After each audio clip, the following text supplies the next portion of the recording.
Good morning, everyone. It's that time of the week where we're going to do another Matt's Mindset Monday. And I'm super excited for this one because actually somebody who's been on this before when we changed, when I first was developing this, and it wasn't even Matt's Mindset Monday. It was really wealth building when I was doing my wealth building series. And so Jody Young, Empire Real Estate Group, and he's going to talk about himself and all the different business ventures that he has. But the subject of today is all about enjoying the grind. And we were kind of, for those that are on Facebook, you heard our little chat heading into this, talking a little bit about what, like this shift that we're starting to see, where it's going from all you heard for years and years and years was go out and hustle. And if you put in the work, you know, the results are going to come. And now you're starting to see some key players in the hustle industry, if you will, shift that dynamic, right? And focus on happiness and how do you, take care of the whole self and things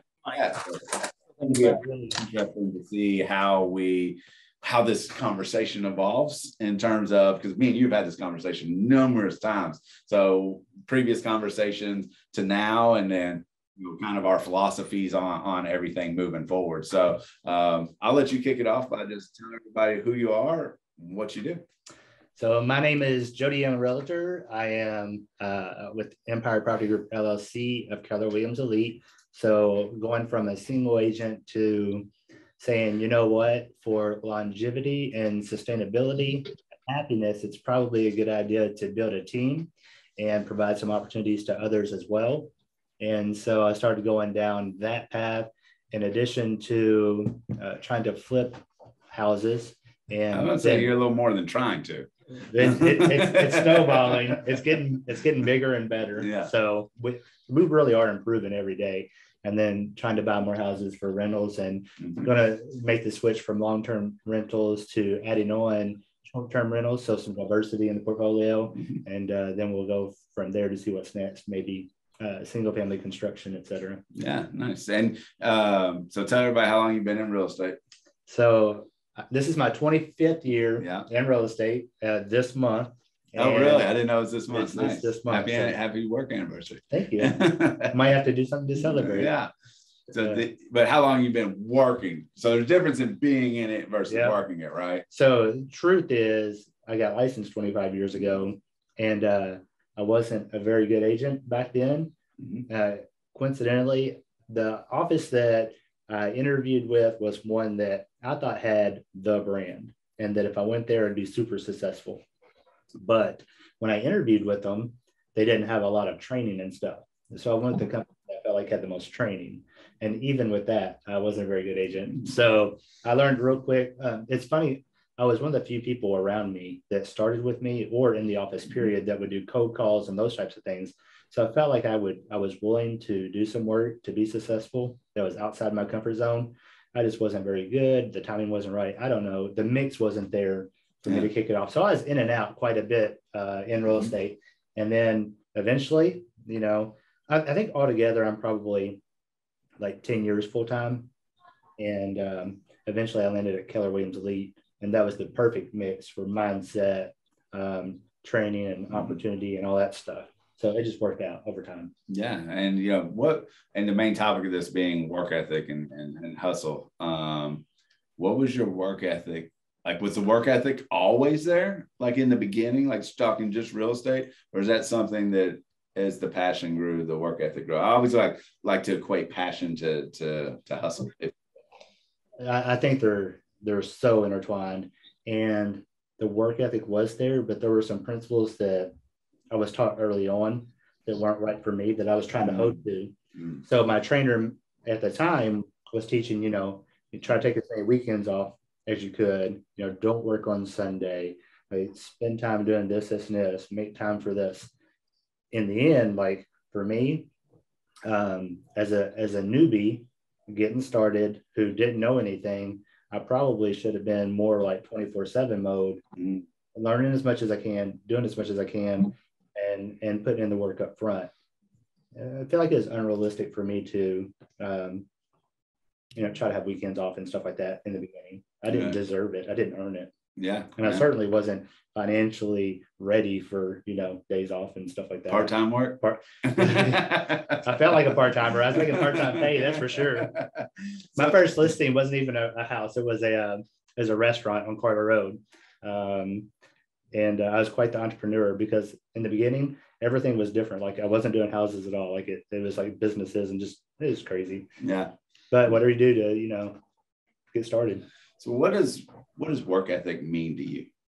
Work ethic to me is if I'm putting in the work, then I should reap the reward, and the people around me should reap the reward, because I'm doing a lot of stuff up front and taking a loss on it so that everyone around me can win. And then in the end, it'll be bigger. And then that's when I'll reap the reward. And I feel like if I go last, everything's going to go smoother. Yeah. So and I'm probably off on this time frame, but about 10 or so years ago, like work ethic got replaced with hustle. Is there, in your mind, I'm just curious, is there a difference between work ethic and hustle? I'd say the difference is like, no, I don't really think there is. I think that's just, two adjectives to describe, just depend on how soft somebody wants to be with the word. Mm-hmm. For me, I always had the work ethic. Whenever I was sitting in a cubicle, I was listening to John Maxwell books, Zig Ziglar books, podcast, at the gurus of the time. Some of them were very, very good, and the content helped me out so much. And so I'm thankful that that's how I chose to spend my time instead of just all music. And it really started building a foundation for success. The whole concept of failing forward with John Maxwell, there's so much that there were so many opportunities to quit on this road that I just, kept going, and it made me happy. I was there, working in my kid's bedroom, putting her pacifier back in her mouth at 2 a.m. Once I learned how foreclosures work, like doing all my research, building systems and all that stuff, like it was a lot of work. Yeah, it is. And especially when you're building a big business, right? It's a lot of time on task. And, you said something there that I want to dive deeper into is that, we think of hustle and work ethic, or whatever word you want to use. The grind is all about like time on task inside the business, but you spend time on task working on the business and on yourself. Like I heard you talk about, the leaders, the John Maxwells, the Zig Ziglars, those things that you're studying. In my mind, that's all part of the hustle, right? It's not just, I got to focus on the business. It's like, hey, you got to get yourself right. Get yourself right, the business will get right. And once the business gets right, then everything gets right, from that standpoint. I think of it like that's the foundation. So whenever I was at the Biltmore a couple of weeks ago, and they're talking about a 14-foot foundation and how big it was to hold this massive structure, I feel like the material that I was reading, that was part of the hustle and grind, because without it, I wouldn't have the foundation to be a business leader, mm-hmm. or own or run a business. Yeah, I'd still be figuring it out. I just feel like it'd be a long road to go without all that stuff.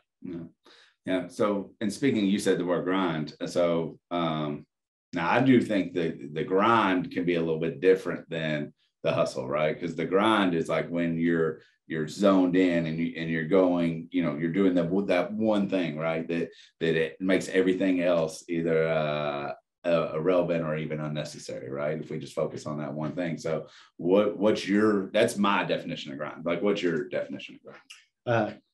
Doing the things that you don't necessarily like to do when you need to do them, knowing that it's necessary and there will be a reward. Yeah. Like, it's not fun, but it's got to be done. Mm-hmm. One of them for me right now is like mowing my grass.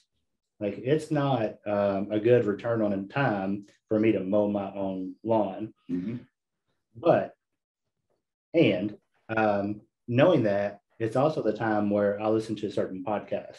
Mm-hmm. And so 2 weeks ago, whenever I spent 4 hours mowing my grass and doing 2 cuts, I was listening to a podcast about investing in opportunity zones.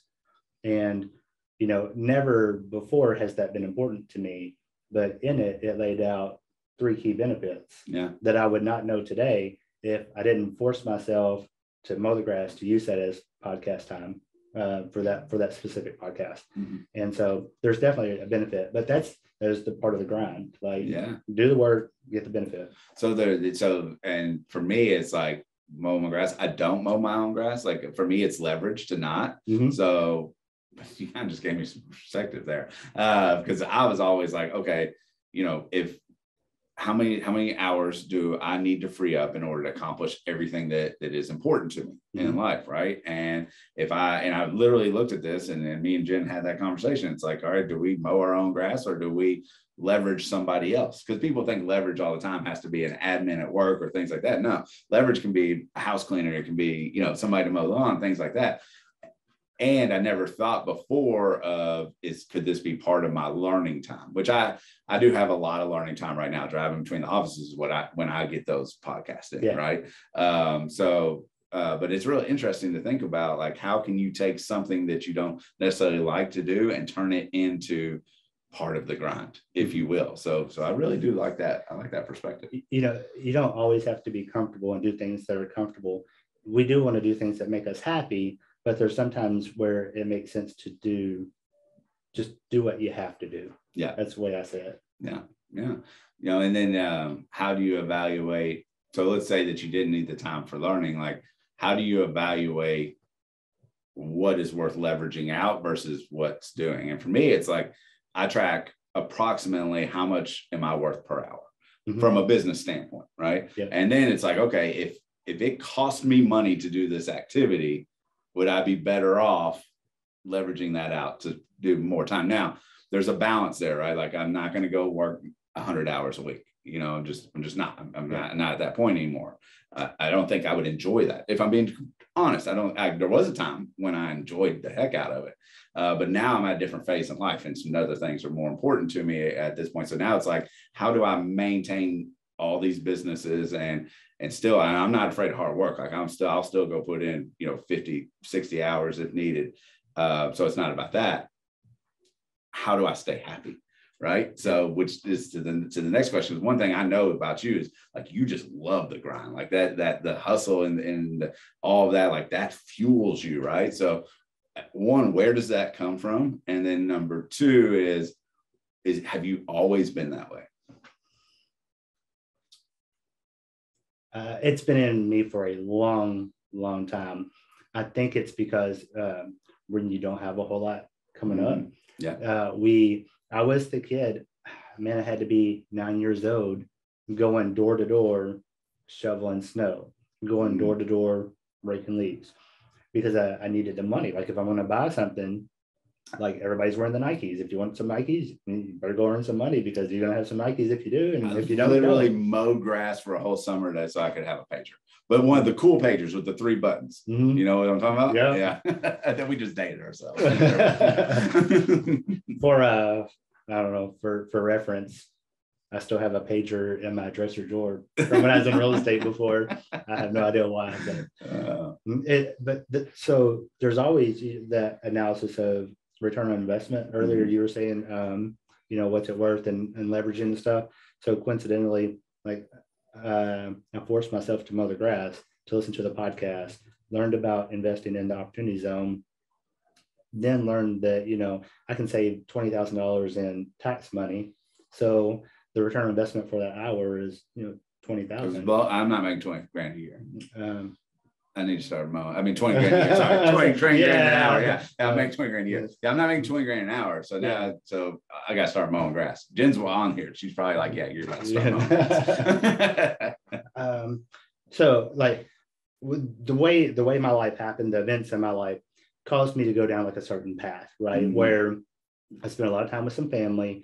We played Monopoly a lot, learned negotiating and real estate. Monopoly. Man, I wear that game. Yeah. Is it all realtors, or is it just man, I was talking to Nick the other day, and he was texting me, because we always had this, like, hey, I'm the best at Monopoly. He's like, no, I'm the best at Monopoly. So, we've been texting like 3 or 4 months about to set a game up. But yeah, I think so, because it's like, I mean, there's strategies behind Monopoly, right? Like, honestly, like, the aggressive person wins 95% of the time. And then there's that little bit of luck on where you're going to land and things like that. But I do think from maybe not an overall real estate standpoint, I don't think it's like truly comparable, but from an investing standpoint, risk reward, right? And if you're willing to go out and put the work in, go out and hustle and grind in order to have the ability to invest, and you take a long-term approach, towards investing, meaning that, you're not trying to time the market and you're just running that right in that middle zone, right? Then I think, Monopoly can teach you all kinds of stuff. And I'm deal making, like if you got, two yellows and a 100%. railroad and they need the railroad, but I need the red, like I think we play a different type of Monopoly than 90% of people, because I am the same way. I'm negotiating everything. Yeah. And to the point where everybody around you is like telling each other, hey, don't trade your property to him. Yes. We don't want him to win. Yeah, because then he's going to have Monopoly, and next thing you know, you're going to have all the hotels and everything.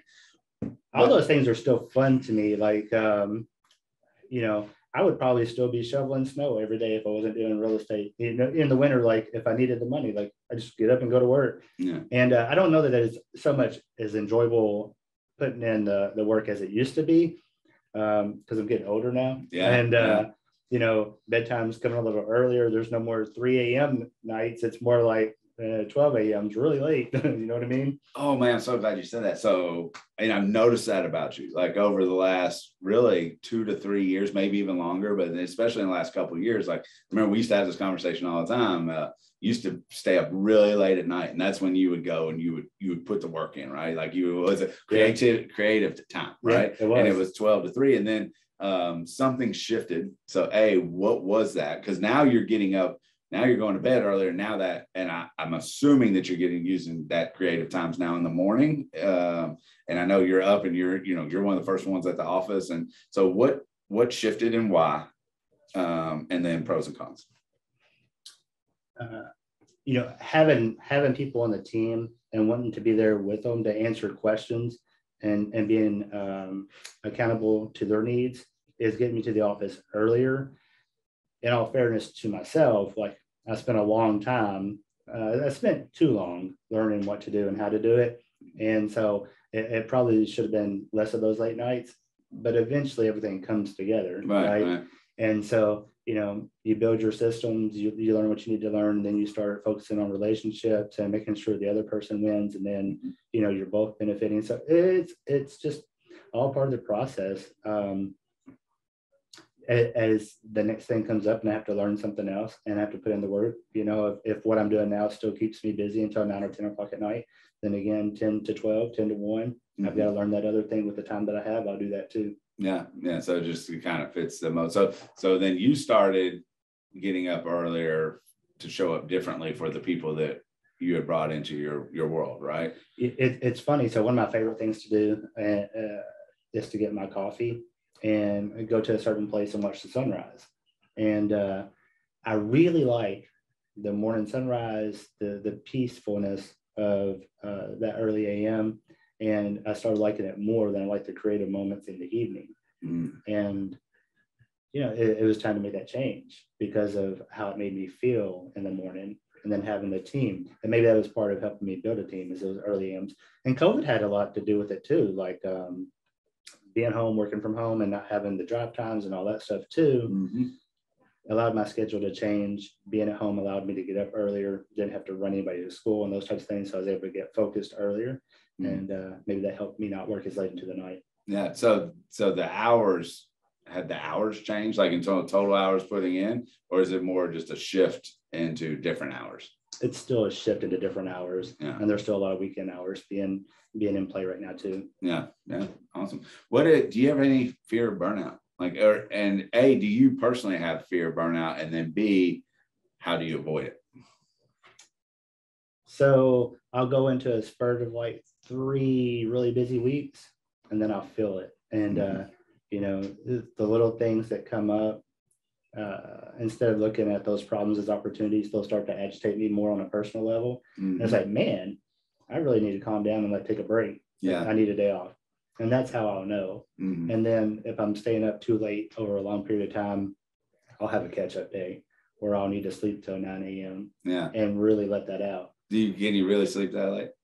I struggle, so I'll do that. Like I can't. Like I'm so used to waking up at around 5 a.m.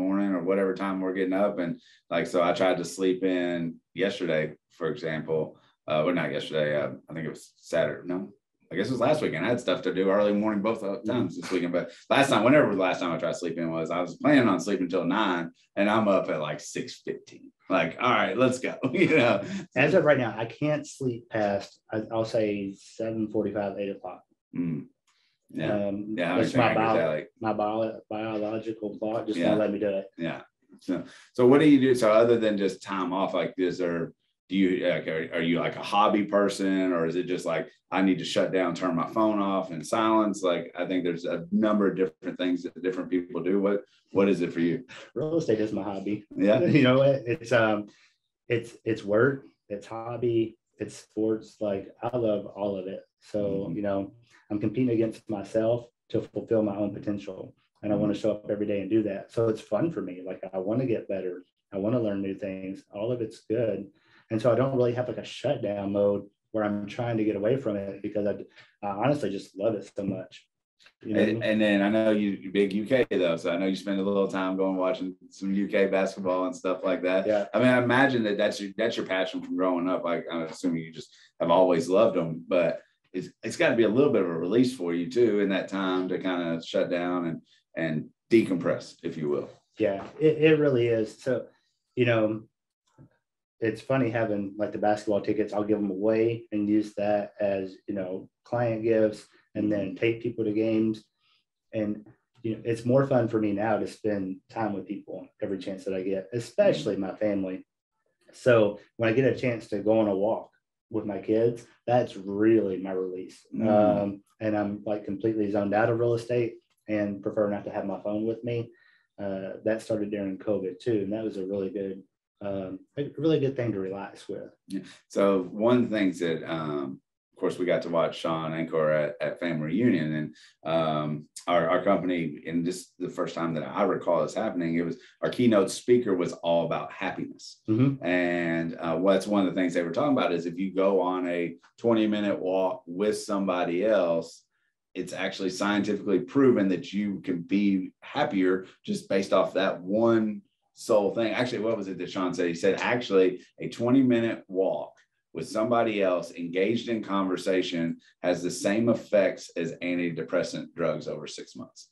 That's amazing. Yeah. So, and I totally feel that too. That time together and the engagement together, it really builds a deeper relationship with them, which is really much more important to me than selling houses or flipping houses or anything like that. Yeah. I really want my kids to be happy, and I want them to grow up and work in the fields that make them happy and not feel trapped in order to make a dollar and those kinds of things. Yeah. And so we have deep conversations on these walks, and it's rewarding for me, and I hope they get something out of it too. Yeah. I can see that. It's rewarding for you. It deep compresses you, makes you happier and things like that. So, and it's like fuel to keep going too. I want to talk about the hustle versus happiness, kind of what we were talking about prior to this. But before we get into that, I know you have some key influencers that have taught you, not taught you your work ethics. I think it sounds like you've always had that, but also subscribed to the same work, like Gary Vee, people like that. Like, who are some key people that you kind of follow that are in alignment with the way you think about work ethic, hustle, things like that? I'll start with my dad, because he went to work every day. Right. Mm-hmm. There's no calling in sick because of, your sniffles, or you don't feel like doing it, or you want to go play golf, or, anything crazy. Yeah. Like it's, you got to do your job. They're paying you for your day's work. You go do your day's work, you work at work and all that stuff.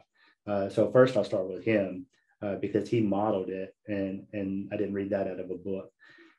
Beyond that, though, I'd start with Zig Ziglar as being one of the most influential, because of his positive mindsets and holding himself accountable. And then his principle that you can have everything in life you want if you just help enough other people get what they want. And we've all heard that a million times. And, eventually that sunk in for me. Right. And, that's been a big deal. You said a key word there, eventually. Yeah. So I was having this conversation with somebody today, and I heard something for probably the 20th time, but it actually sunk in. Like it hit me at the right time in the right moment when I was at the right place. Right. So I think that's important. I'm glad you said that word, because we might hear something once and we're just not ready to receive it for whatever reason. We hear it twice, and now we're starting to understand it, but maybe we're still not ready to receive it. It didn't until you hear it 3, 4, 5, 6, 25 times to where you understand it and you're ready to receive it, and then B, you're ready to implement it. The first time I've heard that concept was, like reading your Bible. When you read your Bible the first time, you get a certain thing out of it. Read it the second time, you get something out of it.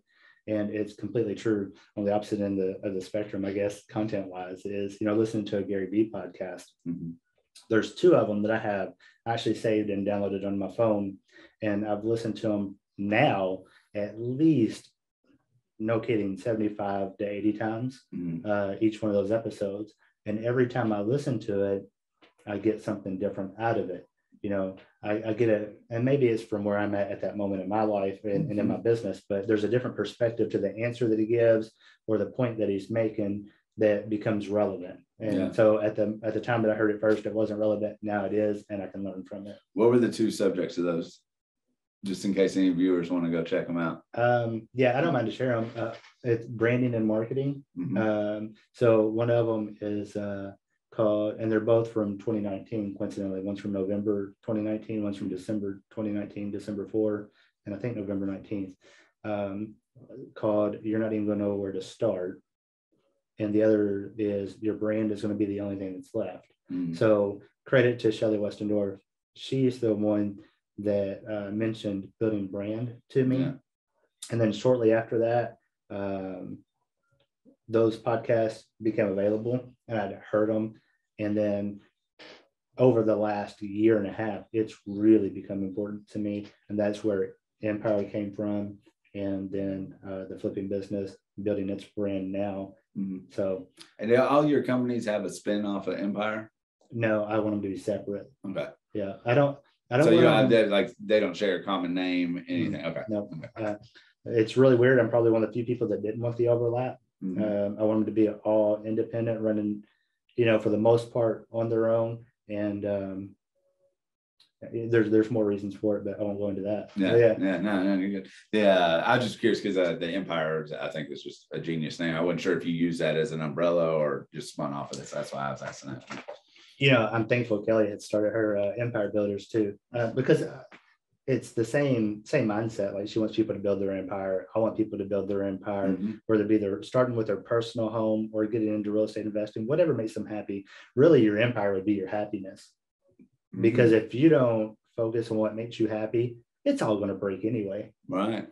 I heard something the other day, and it said, stress is, how did he word it?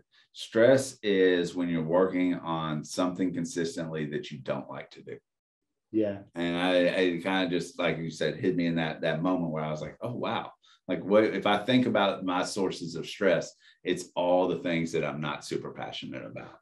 And also I heard that it's because you care. The stress is because you care. Yeah. And you should be thankful that you're in a position where you care enough to, feel some stress if things are going sideways or while you're trying to figure stuff out. When I was in the corporate world and had the cubicle job, I'd have to play my hype song pulling into the parking lot just to be able to go clock in. You know what I mean? I got to ask, what was the hype song? I can't say that. Mine's always been Ice Ice Baby. Like, still to this day. Like, I'll play Ice Ice Baby. I tell you what, Paris is in the title, and it's by Jay-Z. Okay. All right. And it's funny. People are going in there, and they're getting their hourly or their salary, and they're wanting to climb that corporate ladder. And some people are a little harsh and trying to take out other coworkers so that they can get that position, or holding back information from somebody else because they want to be the one. And if you're not if you're not replaceable, you're not promotable. And another thing, like, that corporate ladder just wasn't for me, because maybe it was a Stephen Covey book I read, but there's no use in climbing the ladder if it's leaning against the wrong wall. And that's the wrong wall for me. This is the right wall for me. Like, having influence in real estate. Yeah. And I think, this makes you happy, right? Yeah. So, like, back to what we were talking about pre-recording is, there's this big movement of, for years and years and years, all you saw was hustle. Like, go out, and if you put the work in, you'll be successful. And I think that there's been this shift, and I'm starting to notice it just over the last year or two, coming out of the pandemic. First of all, depression's highest rates it's ever been, suicide rates highest rates it's ever been. We could talk about kids and marriages and everything. And if you look at, like, some key numbers behind all those things, you could argue that one of COVID's side effects was an overall unhappiness, right? Because we're built to be social creatures, and there's in this time period where we haven't been able to be as social as we want. I know it changed me. Like, I'm not nearly as social as I used to be coming out of the pandemic, and like I recognize that, so I got to fix it. But so now you're starting to see people get away from the hustle conversation and start talking about happiness and passion, and I think they go side and side. Like, if you're passionate about something, you're naturally going to hustle harder at it because it's not work, right? It's just what you love to do. What are your thoughts towards that? And the quote where if you love what you do, you never have to work another day in your life, that comes to mind. So fortunate for me that I sucked at real estate enough in the beginning where I was forced to go get a corporate job. And I had to learn how to do things different, starting with the manufacturing facility and then, moving over to the desk job that I got that really benefited me in a lot of ways. So I know that I wouldn't be here today if I didn't go through that part of the process that I hated so much. So I'm really thankful for that period. And I'm also thankful during that time that the content that I was able to listen to at the desk job was about building a life that you don't have to take a vacation from. And so that's really where it began. I guess I always thought it was possible, but so much reinforcement there to really try and build a life that I don't have to escape from.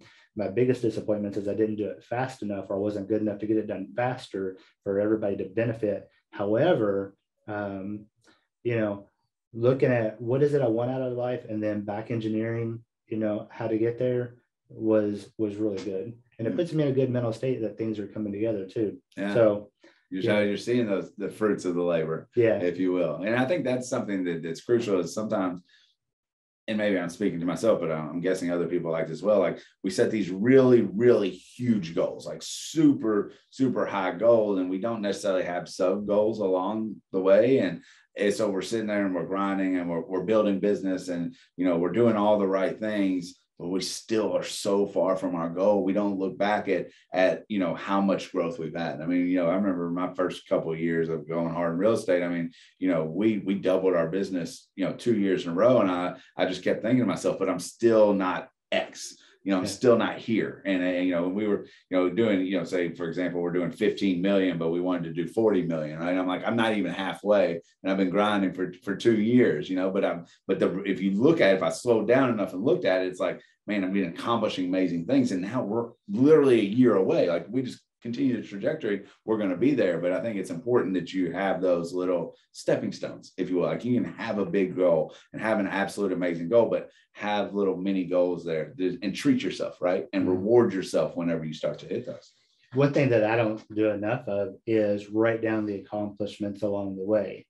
So, I mean, if we've already bought 8 houses this year to flip, and we're on pace to meet the goal to flip 24. I should be really proud of that.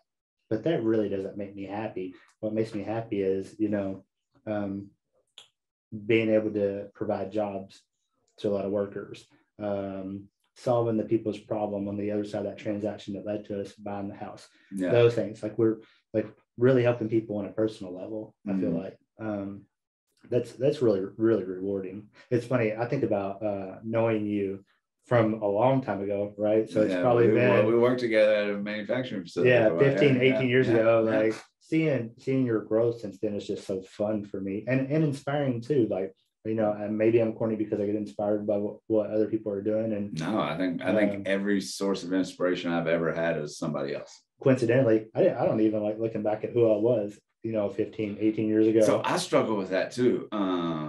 I was talking to my coach about that, and she, we were talking about like all the wins, right? And don't let me forget about doing, done here in a minute. But she was like, we had just landed a key role in our organization, and she was like, you need to go out and celebrate. I was like, I'm not really good at that.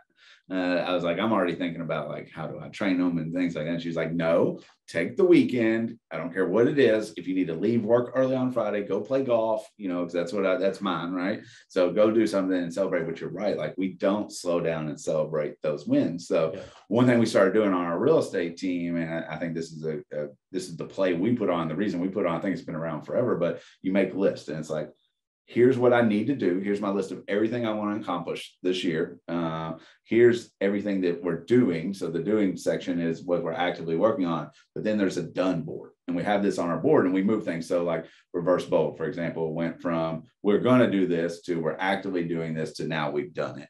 But we keep track of all those things, like even templating stuff inside a dot loop, or, the client parties, or, our next major promotion that we're going to do, or giveaway, or whatever, or something we're going to change in the way that we promote listings. Like all that's on that list, and we all move it through the cycle. And the reason that done board, what I'm starting to recognize now we do it, is we get to look back and think, wow, look at everything we've accomplished. Like even when you get lost in the moment and you're in that grind mode, right? And you're working on the business, you get to look up and say, you know what?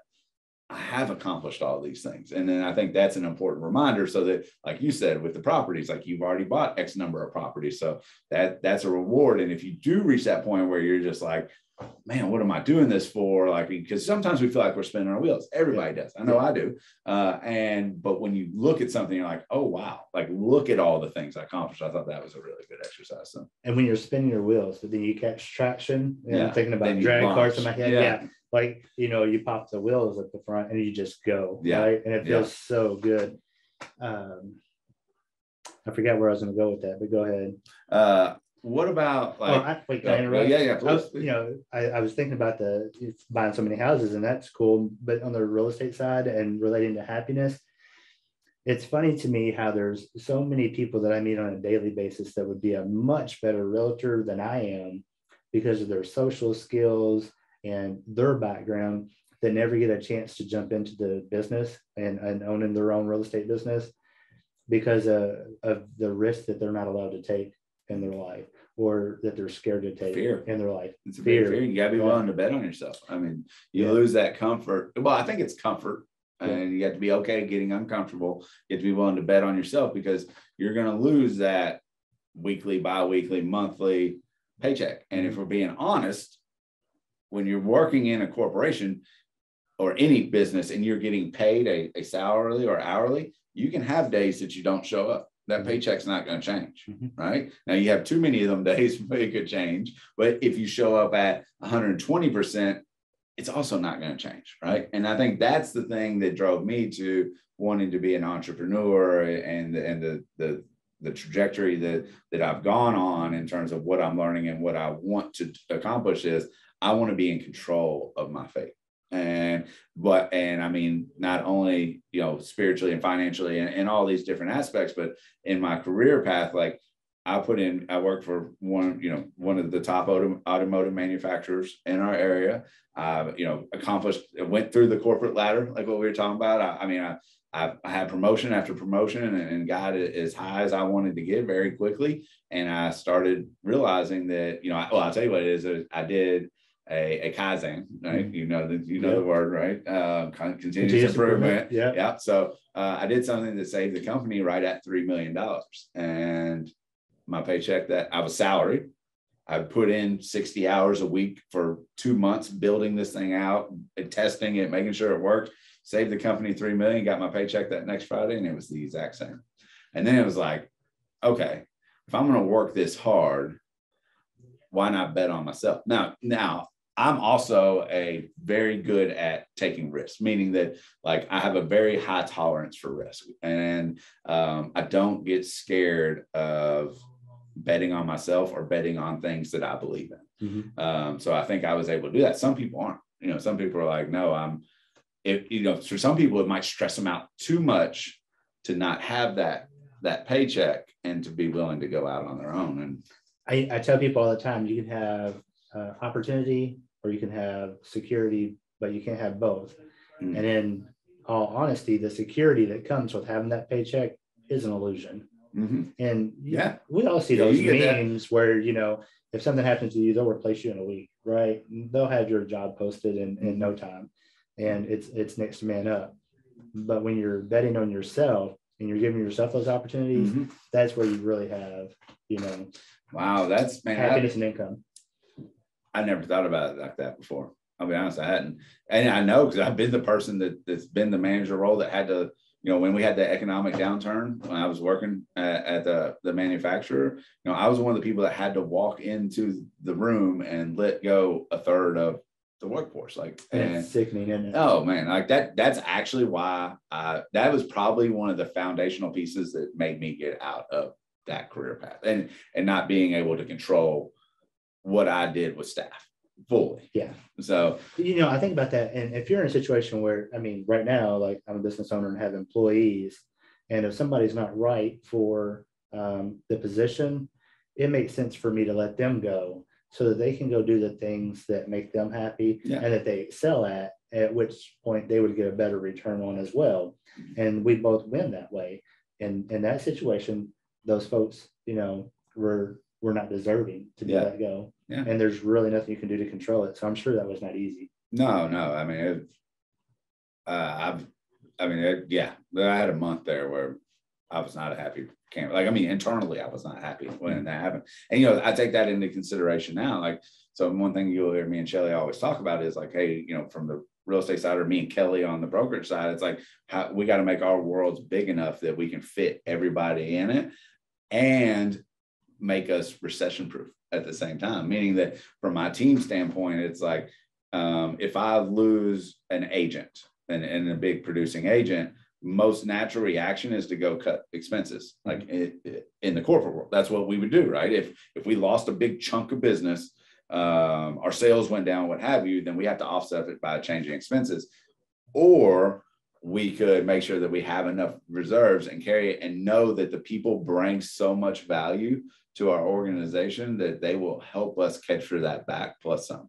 Yeah. And it's literally like, so it's a complete shift in mentality. It's like, I know that I'm in a people business. And what I mean by that is it's no longer about me, right? Yeah. It's about everybody else. And who do I need to bring into my world in order to make their world what they want it to be, and how big does my world have to be in order for them to fit inside that as well. And I think that's something huge. So to your point, like, that's why I hustle. It's like, it's no longer about like, I want to achieve X or I want to have X or anything like that. It's like, I want everybody that's around me to have this, whatever this is for them. Now, how do I go make that happen? For me, like being broke young, and knowing that I had to work multiple jobs at the same time in order to put food on the table, that robbed me of time with my kids. Mm-hmm. So now I'm thinking like, what am I going to do so that I can spend more time with my kids now and in the future, because they're going on having their own lives, but I do want to like reconnect and spend a lot of time together, and then at some point enjoy grandkids and all that as we get older. To recapture what I lost. It's almost like you knew what my next question was going to be and you hadn't even seen it. So it was going to be, how do you maintain work-life balance? Because I think that's crucial. Like, the one thing is you can never make up that missed second birthday party. No. So how do you, like, what is your thought process, and or what things do you put in place to make sure that you don't miss those key family moments also? In the beginning, it was hard because you had to go when you had to go. And then over time, especially as the internet evolved and we can run more of our business through our cell phones, mm-hmm. It's been a matter of, okay, get it in when I can fit it in. One of the investments I probably need to make is somebody to drive me around so I can still text an email while I'm going place to place, but that's really not the best return on labor. You know what I mean? Over time, like going to the softball games with my kids, and I'm preparing contracts in Dotloop and texting and emailing when they're on the bench and it's not their turn to bat, and paying attention when they're in the field so I can see them make the catch. Mm. And then pretty soon you get to the point where, you have a little leverage and great team members on the team. Now I can go to the game and leave the computer at home. I can check my email directly before the game and directly after the game and not burn the business. Yeah. But in the beginning, I felt like I'd be burning the whole business down. Yeah. And maybe this is another thing. Like, if I work really hard and upset that work-life balance in the beginning, like, my kids won't have to go through this because they'll have enough assets and income where they don't even have to know what that was like. Well, I think everything's like, I equate everything, and I'm gonna give Press McKissick credit for this, but he explained it to me one time. He's like, it's an accordion, right? And especially when you take on a new venture or you hit a new phase of growth, then you're going to have to stretch a little bit. And so your business life is going to expand out, and you're going to spend, this much time in the business, and maybe you're only spending this much time on the personal side of things. But eventually, once you get systems and models and tools that are in place that allow you to scale, and you get the right people in the right positions and things like that, then the business life gets shrunk down again, because now you're just managing, maintaining, and growing, right? And then the personal side expands out. And I think that's true for all 7 factors or pieces of life that I look at. It's like there's always an ebb to flow. And if I were to rank them all on a scale of 1 to 10 today, a month from now, they're all going to get different numbers because I'm concentrating on different aspects at that point. I'd say, 10 to 12 years ago, I read Robert Allen's book, Multiple Streams of Income. Mm-hmm. And the benefit to multiple streams of income is it provides security for the family and opportunity. And so that's what I've been shooting for the whole time, is try not to end up on the street, put in all the work, and then also build something that'll last for them, where if you've ever read 4-Hour Workweek, where you start leveraging, then you spend a lot of time doing what you're doing. It's not around anymore, but one podcast that had an impact on me was Internet Business Mastery, and I don't know if I've ever listened to that. Yeah. Very few people have. I think it was actually popular back in I'd say 2005, 2010, talking about running internet businesses and those types of things, and having that income come in so that you can live your life wherever and whenever you wanted to.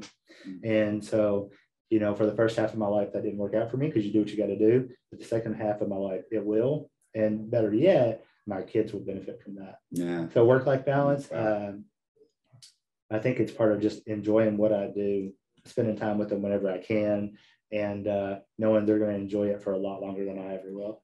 I love that perspective. That's awesome. What would you say is, if people wanted to go out and see great examples of work ethic and what it can accomplish for you, how would you point them, and what direction would you point them towards? Like, I have certain people, for example, like if I want somebody to go learn X, and I'm going to point them to this. Like, do you have anybody that you kind of, outside of yourself, obviously, who would you point people towards, whether you know them or they're, So we talked a little bit at the beginning, like Gary Vee is really talking a lot about happiness, empathy, and those soft skills that are so important for humanity.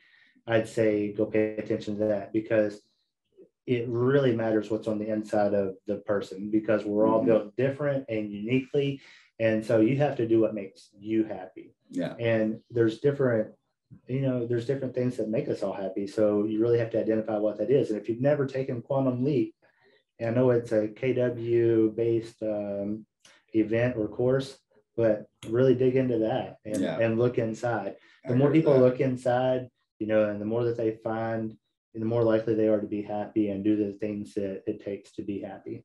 Yeah, I totally agree with that. I got to take Quantum Leap for the first time with Gary Keller, just a condensed version of that not too long ago. And it changed my whole perspective on the way I think about like my mission statement and, I say my values, but not that my values change, but like, are they outlined and part of my business and things like that? So really focusing on the MBBBP of myself, so that I can make sure that I'm so clear in who I am, that that can guide everything I do going forward.